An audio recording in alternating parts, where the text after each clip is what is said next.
I poured my coffee and watched Lena humming in the kitchen, tying her hair back like she always did on mornings she felt calm. "Morning," I said, leaning against the counter. "Morning, love," she replied, flashing that smile that used to make everything in my life feel right. I chuckled. "You're humming again. New song?" She shrugged, stirring her tea. "Just something stuck in my head. You don't mind?" "Never," I said. I watched her for a moment, feeling warm. I had everything I thought I wanted. A loving wife, a steady job, a life that made sense. And then there was Ethan. "Hey, man!" Ethan's voice boomed through the phone as I stepped out onto the balcony. "You alive, or still pretending to work?" "Alive," I said, smiling. "I'm surviving another Monday." "You and Lena still doing that breakfast thing?" he asked. "Every day. Don't judge me." "Never. I just can't believe someone like her ended up with someone like you." I laughed. "Careful. That's marriage advice coming from a man who sleeps past noon." "Touché," he said, laughing. "So, anything new?" "Nothing I can complain about," I lied, though a small unease nagged at me. Some nights she stayed up late, whispering on the phone, eyes clouded. But I told myself I was imagining things. "You sound off," Ethan said. "Trouble at home?" "Just work stress," I answered quickly. "You know me." Yeah, he said, but I could hear his skepticism. I sighed, letting it go. Ethan had always been like a brother, the one person I trusted more than anyone. Later that evening, Lena called from the living room. "Dinner's ready." "I'll be there in a sec," I replied. Sitting down, I watched her carefully plate the food. "You've been distracted lately," I said gently. "I'm fine," she said, her smile tight. "Really?" I nodded. "Okay, just don't forget I'm here, always." She touched my hand briefly. "I know. That small gesture should have been enough. It used to be enough. But sometimes I caught her eyes drifting, like she was somewhere else entirely." I dismissed it, overthinking. That was the trick, right? Ignore the small cracks. Believe in loyalty. I had built my life on trust, and trust had always paid off. Ethan texted later. "Want to grab a drink? Need to vent." I typed back. "Sure. See you in 20. At the bar, we laughed, talked about old times, and I felt safe again. Ethan slammed his hand on the table. "Remember when we climbed that roof as kids and almost got caught?" "I still get nightmares thinking about it," I admitted. "You always cried first," he laughed, clapping me on the shoulder. I grinned. "Yeah, but I survived, didn't I?" "Exactly," he said, smiling. "You always survive." That night, I walked home in the quiet streets, Lena waiting by the doorway. I kissed her gently and whispered, "I love you." She smiled, but it didn't reach her eyes fully.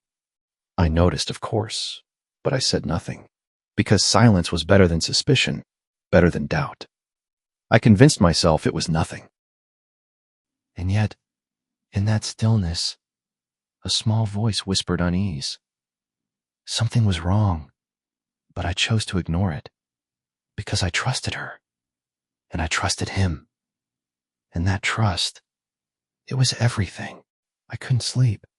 Something gnawed at me, a hollow, restless feeling. I told myself I was imagining it, overthinking, but my gut tightened anyway. I grabbed my jacket and stepped out. "Where are you going?" Lena's voice followed me from the bedroom. "Just some air," I said. "You'll be back soon?" "Yeah," I lied. My heart raced as I walked down the street. Something pushed me forward, something I didn't want to admit.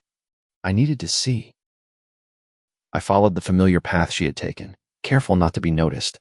My stomach twisted when I saw her, and there he was, Ethan, my friend, my brother from childhood, standing too close, whispering into her ear.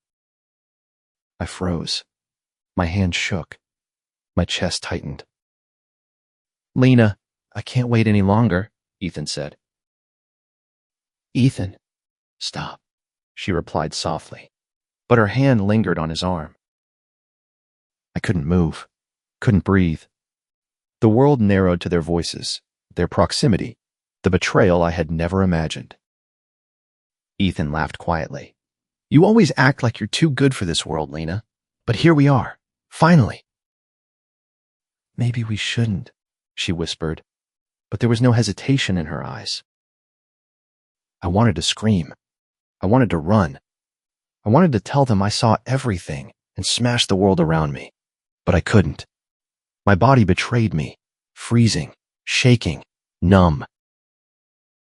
I didn't want to confront them then. Not yet. Not before I could hear the full truth. Hours later, back home, I watched Lena as if seeing her for the first time. We need to talk, I said quietly, my voice breaking slightly. She looked up, calm. About what? Don't play games. I know everything. Her eyes widened, but not in fear, not in shame. She looked satisfied almost. I had to, I said. I had to know if it was real. She sighed. It's real. I wanted to throw something. I wanted to hit. I wanted her to feel the weight of this moment. But I didn't. I only asked, voice trembling, why? Why? She echoed. Because I was never happy with you. Because Ethan makes me feel alive. Don't act like you didn't see it coming. You think this is funny? I asked, my throat tight. Ethan stepped into the doorway, leaning casually. Funny? Not at all. Just expected. I mean, come on. He's always been soft, too trusting. Never knew how to fight for himself. I stared at him. My friend. My brother. Mocking me as if my heartbreak were a joke. I trusted you, I whispered. Both of you. Ethan shrugged. Well, that's your fault, isn't it? Trust is cheap. Lena's eyes softened, but not toward me. I never lied to myself. I never belonged here, with you. I tried, but it never felt right. I felt hollow. My chest ached. Every dream, every plan, every quiet evening we shared, all meaningless now. And then she said it. The words that shattered the last piece of me. I'm pregnant, she said softly. It's his. I didn't need a test. I didn't need a doctor. I knew. My mind went blank. My stomach sank. My hands trembled. I wanted to speak, to yell, to make it all go away, but I couldn't. I only nodded, staring at the floor. I need air, I whispered, stepping back, feeling the room spin. You'll be fine, Ethan said, mocking. Eventually. No, I said quietly. Not now. No, I won't. Not ever. I walked out into the night, alone, shaking, humiliated, betrayed, powerless. Every step felt heavier than the last. The city lights blurred. The sounds around me were distant, as if the world itself had stopped to watch my collapse. And yet, somewhere deep inside, I felt a strange, cold clarity forming. Rage, yes. Pain, yes. But clarity too. I didn't know how yet. I didn't know when. But I would remember. Tonight, everything shattered. And nothing would ever be the same. Silence followed me home like a shadow. Lena watched me pack a bag. So you're not going to yell? She asked. No, I said. That's it? She pressed. After everything? That's it. She scoffed. You're pretending this doesn't hurt. It hurts, I said. I'm just not performing. Ethan called. I let it ring. He texted, "Fight me if you want." I didn't reply. The next day at work, Daniel found me staring at a blank screen. You look wrecked, he said. I'm fine. He pulled a chair close. You're not. Talk. I'm choosing quiet, I said. He frowned. Quiet can be smart, or it can eat you alive. Which one is this? I asked. That depends, he said. Do you want relief now or control later? Control, I said. Then don't react, Daniel said. Reaction is fuel. Starve them. That night, Lena messaged. Say something. I typed nothing. My hands shook. My chest burned. I stared at the ceiling and counted breaths. Morning came without sleep. I dragged myself to the shower. You're weak, I told the mirror. You missed it. Daniel called during lunch. Any sleep? No. Good, he said. Sleep comes later. Discipline comes first. I feel empty, I said. Empty is usable, he replied. Anger makes mistakes. Ethan showed up outside my apartment that evening. Open the door, he shouted. I'm busy, I said through the door. Busy hiding? Busy rebuilding. He laughed. You think silence scares me? It doesn't have to, I said. It scares her. He went quiet. I heard him leave. Lena called after midnight. Please, she said, say you hate me. I won't, I said. Why are you doing this? Because I'm done feeding the fire. She cried. I felt the pull. I stayed quiet. Days blurred. Coffee tasted like metal. Nights stretched forever. I blamed myself. You weren't enough, I said. You were replaceable. Daniel met me late one night. You're punishing yourself, he said. I deserve it. No, he said. You're training. For what? I asked. For the version of you that survives, he said. Revenge is loud. Survival is patient. I nodded. I don't want to disappear as a loser. Then disappear as a plan, he said. I blocked their numbers. I changed my route. I stopped explaining. Silence settled, heavy but clean. In the quiet, a thought grew steady. I didn't need to win today. I needed to last. I wasn't done. I was rebuilding. Sleep refused me again. I called Daniel. You awake? I asked. Always, he said. What's looping? My head, I said. Every mistake. Name one, he said. I trusted, I said. He paused. Trust isn't a flaw. Timing is. I feel small, I said. Shrink less, he said. Move slower. I breathed. What do I do tomorrow? Show up, he said. Say little. Work clean. I can do that, I said. Good, he said, and block the noise. I hung up. The room felt steadier. My pulse slowed. At dawn, I texted my boss. I'll take extra shifts. He replied fast. Approved. You okay? I will be, I typed. Lena sent one last message. We should talk. I deleted it. Ethan emailed. This ends when you face me. I answered once. It ends when I decide. The reply never came. Silence held. I wrote rules on paper. No explaining, no chasing, no reacting. I taped it above my desk. Read me, I said. Each hour, I checked it. Each hour, I stayed quiet. Hunger returned. Focus followed. The fog thinned. I told myself, breathe, wait, build. By night, the pain dulled, not gone, duller.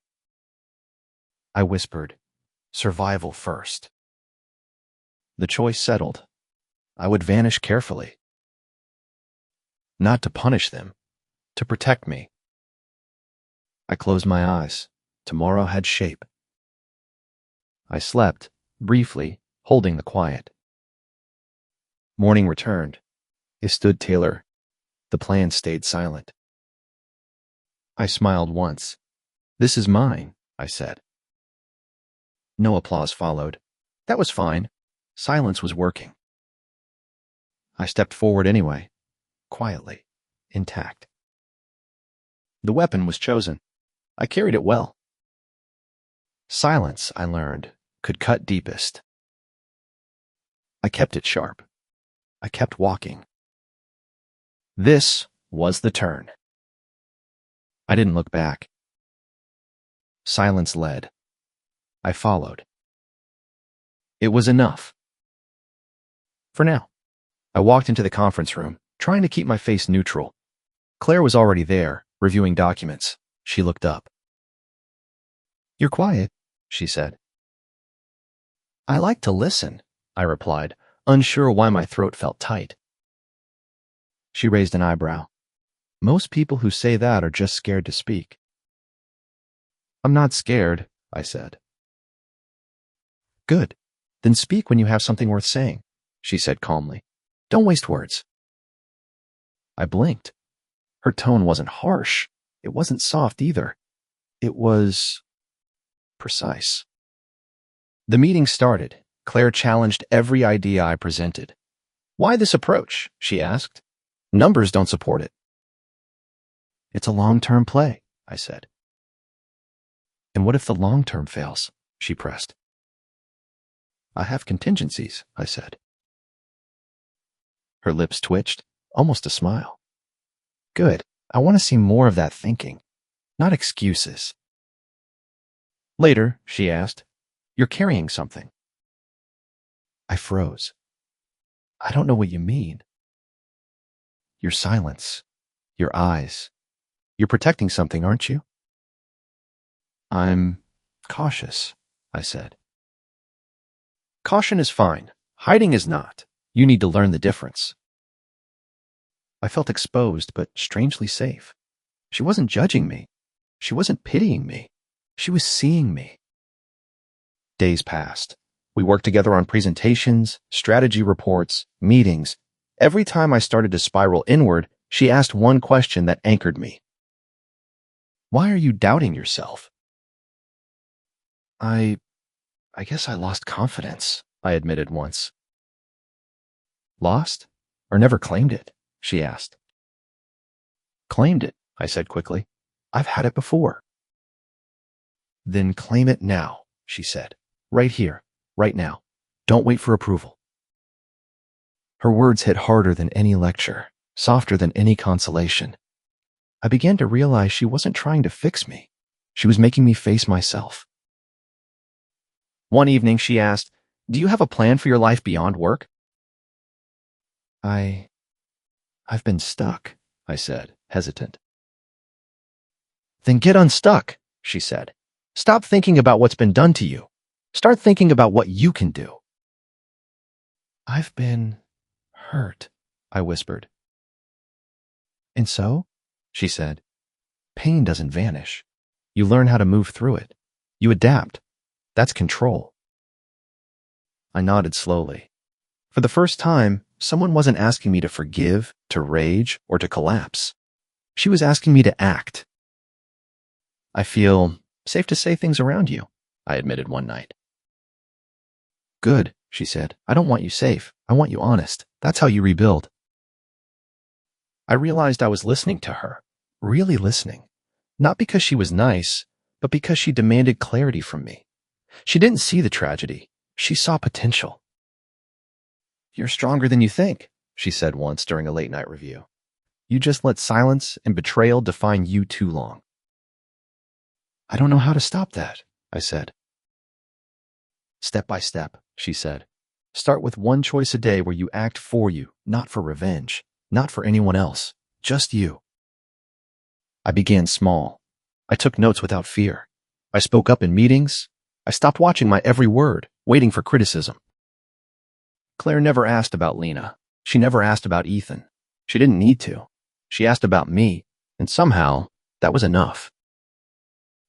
I see you, she said quietly, one evening. I feel seen, I admitted. Good, she said. Don't confuse being seen with needing saving. You're your own rescue. And slowly, I believed her. Slowly, I started reclaiming myself. Not for vengeance, not for approval, not for anyone, just for me. I realized that for the first time since the betrayal, I wasn't broken. I was rebuilding. I looked at Claire and said, "Thank you." She smiled. "Don't thank me. Thank yourself." And I did. Silently, carefully, I did. I heard it first through a mutual friend's text. "Lena's not doing well. Ethan's losing it." Asterisks. I stared at my phone, a strange calm settling over me. I didn't respond. I didn't need to. Later at work, Claire noticed me scrolling. "Everything okay?" she asked. "Fine," I said. "You're not fine," she said, eyes sharp. "You've been watching something quietly. What is it?" "Nothing that matters to you," I replied. "Try me," she said. I shook my head. "I observe. That's all." That evening, I ran into Ethan at a cafe. He saw me and froze. "You shouldn't be here," he stammered. "I'm just getting coffee," I said calmly. "You're watching?" he asked, panic creeping in. "I'm aware," I said. His eyes darted around, searching for witnesses, searching for me. I realized something. The man who used to mock my calm now trembled at it. Silence, I discovered, had its own power. Back at home, Claire asked over dinner, "Why do you seem lighter?" "I'm learning patience," I said. "Observation is stronger than reaction." "Observation?" she asked, raising an eyebrow. "Yes," I said. "Sometimes doing nothing changes more than doing something." I thought about Lena. The pregnancy that should have brought happiness was tearing her apart. Ethan couldn't handle the pressure. Their chaos unfolded like a slow-motion film I didn't need to interfere with. A week later, I got another text. Ethan's project got canceled. Lena's seeing the pressure everywhere. Merci. I didn't reply. I didn't need to. At night, Claire asked, "You think about them often?" Karma didn't need my hands. It was moving itself. "I observe them," I corrected. "Not often. Enough to see patterns, weaknesses. Enough to remind myself why I chose silence first." She nodded. "It's working. You're steady again." "I feel stronger," I said. "Calmer. Less controlled by emotion." "Good," she said. "That's the difference between surviving and being trapped." I replayed Lena's messages in my mind, desperate, panicked, pleading for things I would never give. The woman who once demanded my attention now wrestled with her choices. I remembered Ethan's arrogance, his confidence in mocking me. Now, he stumbled, frantic, trying to fix what he had broken. I whispered to myself, love built on betrayal doesn't survive. Claire didn't ask about details. She never needed to. She watched me recalibrate, silent but supportive. She offered no pity, only focus. That was enough. Days passed. Lena's texts slowed. Ethan called less. I heard about a meeting Ethan missed, a presentation flopped, a warning from his boss, all from secondhand sources. I didn't gloat. I didn't react. I only observed. One evening, Claire leaned over my desk. "You're not small anymore," she said. "I feel it," I admitted. "Their names don't make me flinch." "That's control," she said, "not weakness." I smiled faintly. The calm was addictive. I realized my silence had shifted the balance. Where once I had been vulnerable, now I was untouchable in ways they couldn't measure. "That night alone," I whispered to the empty room, "I am not here to hurt them. I am here to protect myself. My calm is my strength." And I felt it. For the first time in months, the fear, the shame, the betrayal, it no longer ruled me. Silence wasn't avoidance. It wasn't weakness. It was strategy. It was control. I closed my eyes and let the thoughts settle. Lena's panic, Ethan's collapse. It was not mine to act on. My actions, my calm, my observation, they were enough. Tomorrow, I would continue, observe, build, grow stronger. Not for revenge, not for closure, not for anyone else. Just for me. Silence, I realized, could be louder than any scream. And I would wield it perfectly. I heard it first through a mutual friend's text. Starsk, Lena's not doing well. Ethan's losing it. Starsk, I stared at my phone, a strange calm settling over me. I didn't respond. I didn't need to. Later at work, Claire noticed me scrolling. Everything okay? She asked. Fine, I said. You're not fine, she said, eyes sharp. You've been watching something quietly. What is it? Nothing that matters to you, I replied. Try me, she said. I shook my head. I observe. That's all. That evening, I ran into Ethan at a cafe. He saw me and froze. You shouldn't be here, he stammered. I'm just getting coffee, I said calmly. You're watching? He asked, panic creeping in. I'm aware, I said. His eyes darted around, searching for witnesses, searching for me. I realized something. The man who used to mock my calm now trembled at it. Silence, I discovered, had its own power. Back at home, Claire asked over dinner, Why do you seem lighter? I'm learning patience, I said. Observation is stronger than reaction. Observation? She asked, raising an eyebrow. Yes, I said. Sometimes doing nothing changes more than doing something. I thought about Lena. The pregnancy that should have brought happiness was tearing her apart. Ethan couldn't handle the pressure. Their chaos unfolded like a slow-motion film I didn't need to interfere with. A week later, I got another text. Ethan's project got canceled. Lena's seeing the pressure everywhere, staring. I didn't reply. I didn't need to. Karma didn't need my hands. It was moving itself. At night, Claire asked, You think about them often? I observe them, I corrected. Not often. Enough to see patterns, weaknesses. Enough to remind myself why I chose silence first.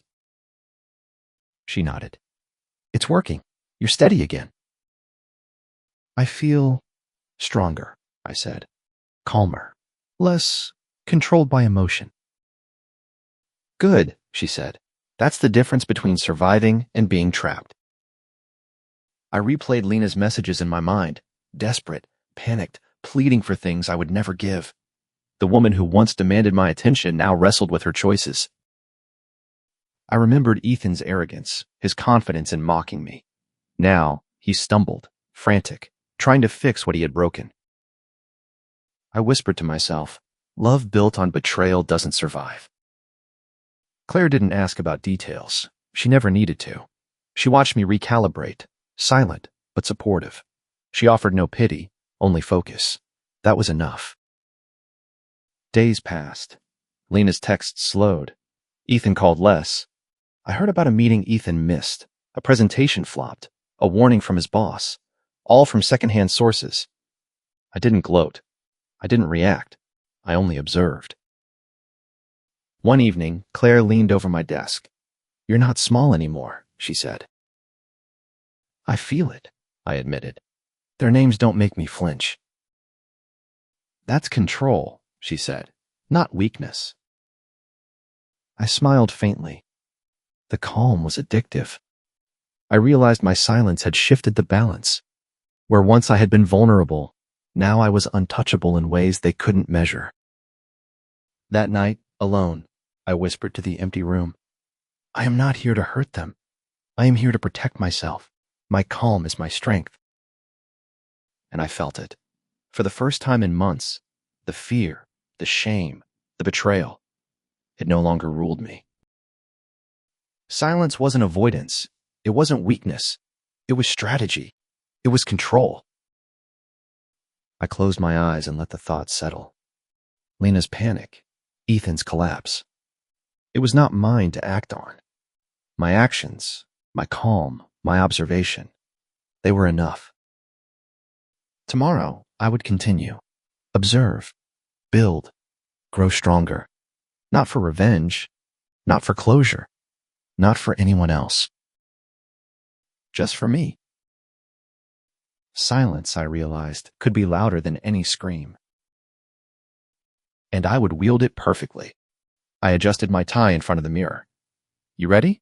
Claire asked quietly, standing beside me in her sleek black dress. I think so, I admitted, my voice low. She smiled softly. Don't think. Just be. The ceremony was small. No crowds, no shouting, no dramatic declarations. Just Claire, me, and a few witnesses. You look calm, she whispered as we exchanged rings. I'm scared, I said honestly. Scared to feel anything again. Then don't force it, she said. We'll go at our pace. I nodded. That simple understanding, no rush, no expectations, was something I hadn't felt in years. Afterward, as we signed paperwork, my phone buzzed. Lena. We need to talk, please. Cyril. I stared at it, thumb hovering over the screen. Then I deleted it. She'll survive, I said aloud. Claire glanced at me, but didn't ask. She didn't need to. Ethan's name came up in conversation later. He's struggling, someone murmured. Project failed. Clients pulling out. I sipped my coffee. I see, I said calmly. You don't care? Claire asked. I observe, I corrected. Their chaos doesn't affect me anymore. She nodded approvingly. Good, that's progress. Later, she asked, do you ever feel guilty? For them? I asked. No, for yourself, for moving on. I thought for a moment. A little, I admitted. But guilt doesn't get you anywhere. Action does. Calm action. Exactly, she said. That's the difference between surviving and surviving well. Weeks passed. I settled into this quiet life with Claire. Our mornings were simple. Coffee, discussion about work, plans. Nothing dramatic, nothing explosive. One night, Lena texted again. I regret everything. I read it, stared at it, then deleted it without reply. She's still reaching out? Claire asked. Trying, I said. It won't change anything. Ethan called once, voice shaking. I don't know what to do. I can't help you, I said, and I won't. You're cold, he said. I'm not cold. I'm careful, I corrected. I survived being broken. I'm done being controlled by your mistakes. The day after our marriage, I walked into the office, Claire at my side. She glanced at me. You're different, she said. I feel different, I admitted. Calm, controlled, not needing their approval or fear to dictate me. And that's power, she said. Quiet power. I thought about Lena, about Ethan, about the life I left behind. Their panic, their chaos, their desperate attempts to regain control. It contrasted sharply with my world now. At night, as Claire worked on plans, I reflected. I wasn't in love yet. Not fully. I was cautious, protective, afraid to let anyone in again. You're thinking too much, Claire said softly, noticing my silence. Perhaps, I admitted, but I need to guard myself. Before. I know, she said. Take your time. I'm not leaving. And that simple statement was enough. Enough to let me breathe, enough to let me start healing. Meanwhile, I heard Lena had finally realized the truth. Her calls, her messages, her frantic attempts to draw me back. Gone. She understood she had lost everything. I didn't feel triumph. I felt peace. My calm life, my measured world, my carefully chosen silence, it was all mine. Claire poured me a glass of wine. To new beginnings, she said. I clinked my glass to hers. To control, to clarity, to us. And I meant it. Not for revenge, not for anger, not for closure, but for balance, for stability. For the first time since the betrayal, I felt the ground beneath me solid. No one's chaos could touch me now. Not Lena, not Ethan. Only silence, only control, only the life I was building. And for once, I smiled without fear. This was mine. Quiet, private, untouchable. D. He knocked at the door made my chest tighten. I didn't answer immediately. A second knock came, harder. I need to see you, Lena's voice trembled. I opened the door slowly. She looked different, smaller, fragile, desperate. I'm sorry, she said, voice breaking. I made a mistake. I was scared. I didn't know what I wanted, and Stop, I said calmly. Say it once, then breathe. She did, trembling. I'm sorry. I never meant to hurt you like that. I was weak, manipulated, afraid.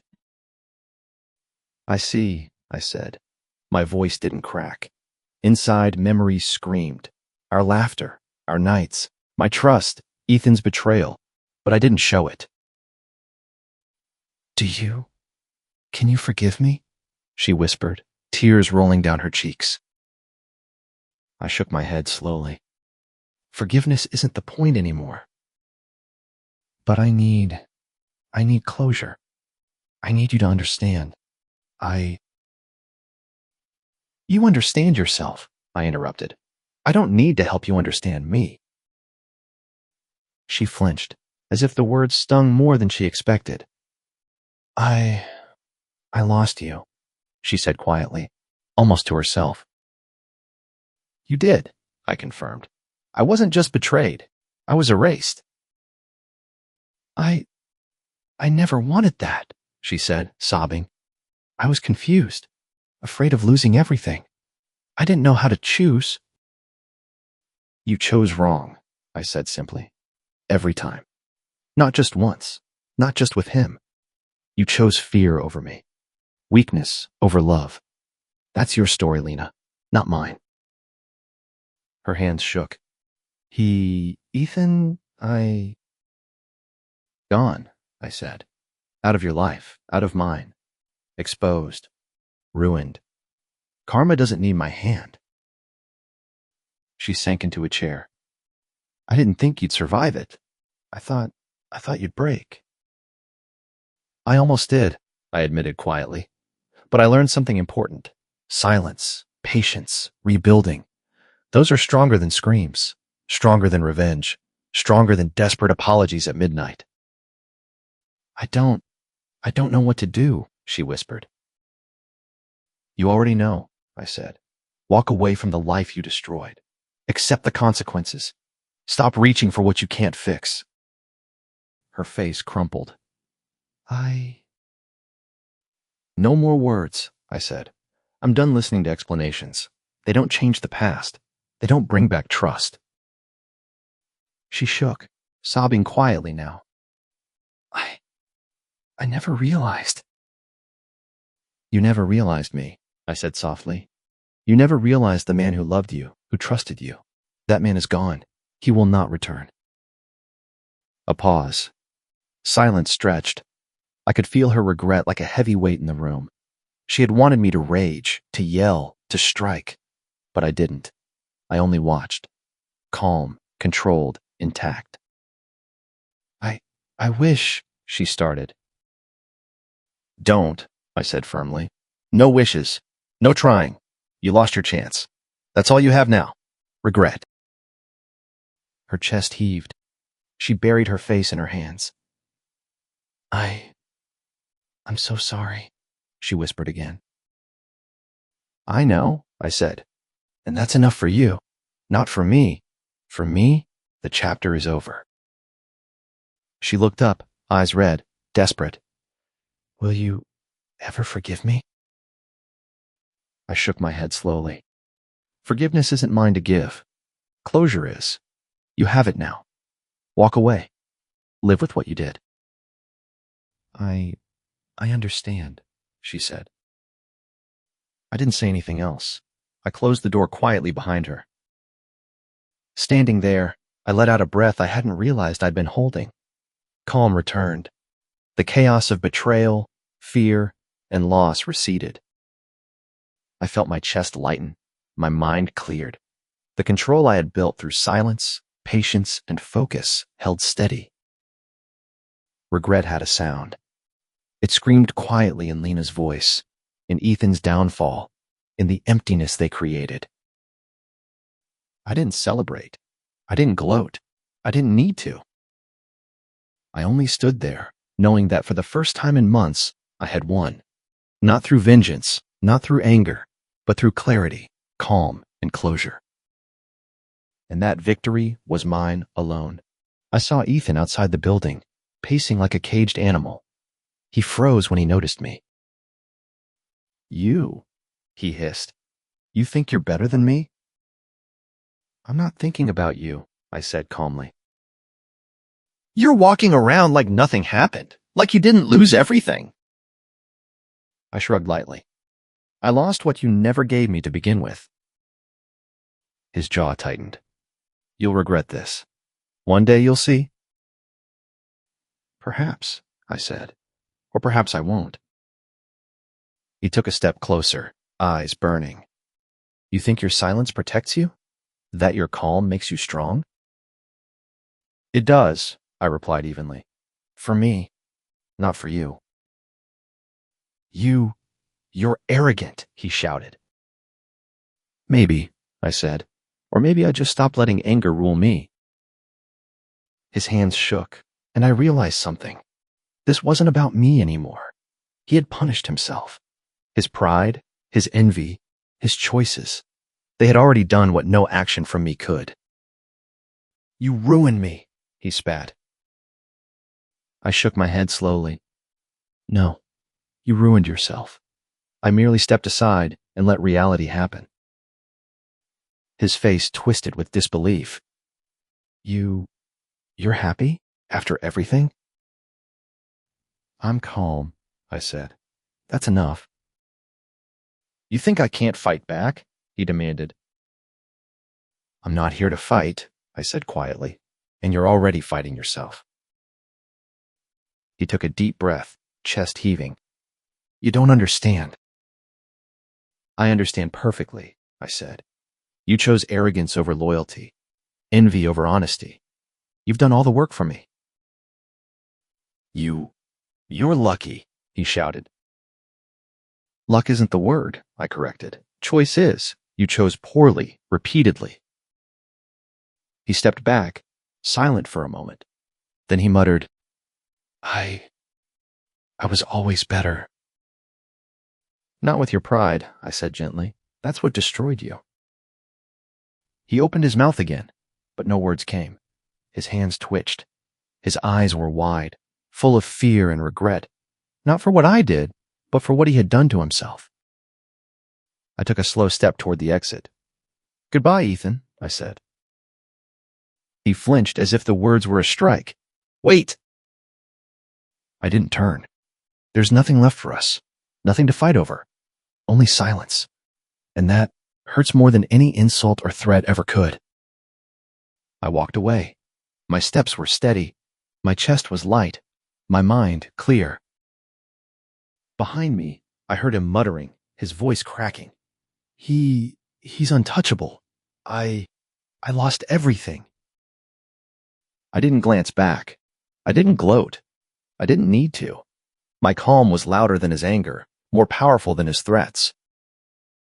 Every step I took was a declaration of freedom. Every breath I drew was mine alone. Ethan remained frozen, trapped in his own failure. His envy had poisoned him. His arrogance had blinded him. And now, he understood the cost. I could feel it without looking. The power had shifted completely. I had rebuilt. I had survived. I had won. Not through vengeance, not through confrontation, but through patience, clarity, and control. And he had lost everything, not because I struck him, but because he had destroyed himself. I stepped into the sunlight and let the warmth fill me. Calm, silent, untouchable. I was free. And he was not.